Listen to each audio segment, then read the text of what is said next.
Näin, hyvää huomenta täältä Strasbourgista. Tällä viikolla täällä Strasbourgissa on vieraillut myös kirjailija Sofi Oksanen, joka on täällä erityisesti puhumassa kirjailijoiden tekijänoikeusasioista. Mutta Sofi tunnetaan myös kirjailijana, joka on hyvin paljon kirjoittanut ja puhunut Venäjästä. Ja nyt erityisesti sen jälkeen, kun Venäjän aggressiivinen voimapolitiikka on tullut esiin, on Venäjä otti laittomasti Krimin haltuunsa ja Ukrainan sota edelleen jatkuu. Myös Venäjän muusta vaikuttamisesta on ruvettu Euroopassa puhumaan entistä enemmän. Miten se vaikuttaminen tällä hetkellä sun mielestä näkyy Euroopan tasolla? Kaikilla rintamilla Venäjä käy hybridisotaa koko länttä ja läntistä ajattelutapaa kohtaan. Että se ehkä meille tuppaa unohtumaan, että riippumatta siitä, että onko kuuma sota käynnissä vai ei, niin Venäjällä informaatiovaikuttaminen on kokopäiväistä ja jatkuvaa työtä, jossa on mukana niin diplomaatteja, poliitikkoja, kulttuurivaikuttajia, tavallisia kansalaisia, toimittajia, kaikilta mahdollisilta elämän alueilta ja kaikilta mahdollisilta kentiltä toimijoita. Et se on asia, joka läpivalaisee koko poliittisen järjestelmän. Ja se on hyvin erityyppinen ajattelu ja työskentelytapa kuin mitä lännessä on totuttu tai miten me ollaan totuttu toimimaan, ja sen vuoksi sitä on myöskin hankala ymmärtää, että miksi naapurimme haluaa kaaosta, koska juuri kaos ja mahdollisimman epävakaa Eurooppa on Venäjän etu, ja sitä pyritään edistämään muun muassa rahoittamalla kaikenlaisia ääriryhmiä, kaikenlaisia. Siis Venäjälle on täysin luontevaa rahoittaa toimijoita, jotka meidän silmässä näyttää riittävän keskenään, mutta heille on eduksi, että mitä enemmän kaaosta ja hässäkkää, niin sitä parempi heille. Ja se näkyy myös Euroopan tasolla. Niin Euroopan parlamentissa on muun muassa kritisoitu hyvin voimakkaasti sitä, että Venäjä rahoittaa eurooppalaisia puolueita. Meidän oma puolueryhmä EPP haluaisi kieltää eurooppalaisten puolueiden ottavan rahoitusta Venäjältä. Mutta tunnistetaanko sun mielestä yleisesti sitä Venäjän vaikuttamista tarpeeksi? Joitakin asioita tunnistetaan. Nettitrolleista on ollut puhetta hyvin paljon, ja mä toivoisin vain, että keskustelu ei vaan typisty tällaiseen jotenkin hyvin selvään ja konkreettiseenkin asiaan, että se on vain yksi sellainen näkyvä osa-alue. Ja nythän juuri julkaistiin tutkimus, jossa oli osoitettu se, että suurin osa esimerkiksi NATO-vastaisista, Eurooppa-vastaisista ja Ukraina-vastaisista twiiteistä, niin suurin osa niistä itse asiassa tulee venäläisiltä feikkitileiltä. Eli kyseessä ei suinkaan ole luonnolliset mielipiteet tai luonnollisten ihmisten omat mielipiteet, vaan erittäin määrätietoinen informaatiovaikuttaminen. Joskus 10 vuotta sitten Suomi päätti, että me ryhdyttiin julkistamaan kaikki ilmatilaloukkaukset.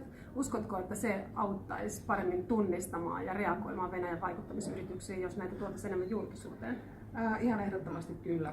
Minusta tuntuu, että Suomessa meillä on suomettamisen jälkimainingeissa tai ehkä uussuomettuneessakin ajassa yhä sellainen, vaikuttaa siis sellainen traditio, että Venäjän liittyvistä asioista ei välttämättä ole, tai koetaan, että ei ole hyväksi meille, että siitä puhutaan suoraan tai avoimesti.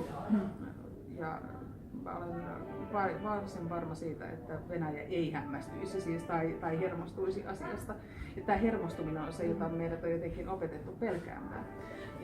Mutta siis informaatiovaikuttaminen, informaatiosota, hybridisota, niin nehän on kaikki täysin heidän sotilasdoktriinissaan. Eivät he pyri sitä salailemaan millään tavalla. Että siinä ei ole kyse siitä, että me yrittäisimme väittää, että Venäjä tekee jotain, mitä se ei tee. Ja koska kyseessä on niin monimutkainen asia, niin myöskin niin monille eri osa-alueille ulottuva asia, niin kyllä sitä pitäisi puhua ihan ehdottomasti.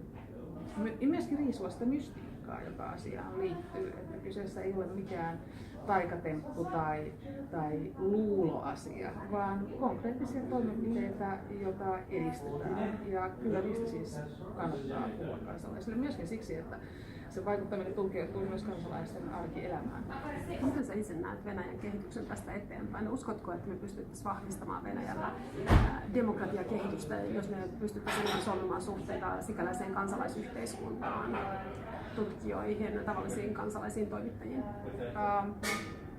Ihan varmasti voidaan. Sitten tässä on vaan sellainen asia, että Putin on oppinut edeltäjiensä virheistä ja hän haluaa, että ne kriittiset äänet muuttuvat pois Venäjältä.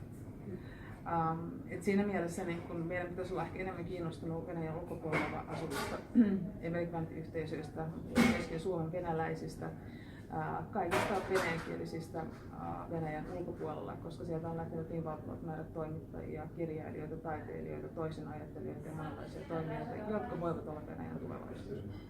Itse olet myös saanut hyvin paljon kritiikkiä ja varmasti ongelmia myös siitä, että olet avoimesti kritisoinut myös Venäjää ja nostanut näitä ongelmia esiin. Aiotko jatkossakin puhua ja kirjoittaa Venäjästä ja sen vaikuttamisesta? Ihan varmasti, koska se on asia, joka koskettaa meidänkin arkipäiväämme.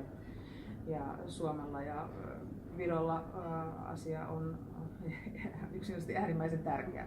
Ja valitettavasti myöskin sen huomaa muissa maissa, että muilla mailla ei välttämättä Venäjä voi tuntua hirveän kaukaiselta. Meillähän maa ei ole millään tavalla kaukainen. Että siinä mielessä niin kun, se on myöskin asia, josta kannattaa puhua muillekin kuin suomalaisille tai virolaisille, että, jotta he ymmärtäisivät meidän myöskin syytä olla huolissamme. Ja kirjallisuudella ja vapaalla lehdistöllä ja korkealla osaamisella ja hyvällä sivistyksellä on tietysti tässä tärkeä rooli. Kiitos Sofi Oksanen, että tulit vieraaksi tähän Aamuvirkkuseen. Nämä asiat on sellaisia, että ne muuttuu paremmaksi vaan sillä tavalla, että niistä puhutaan. Näin on.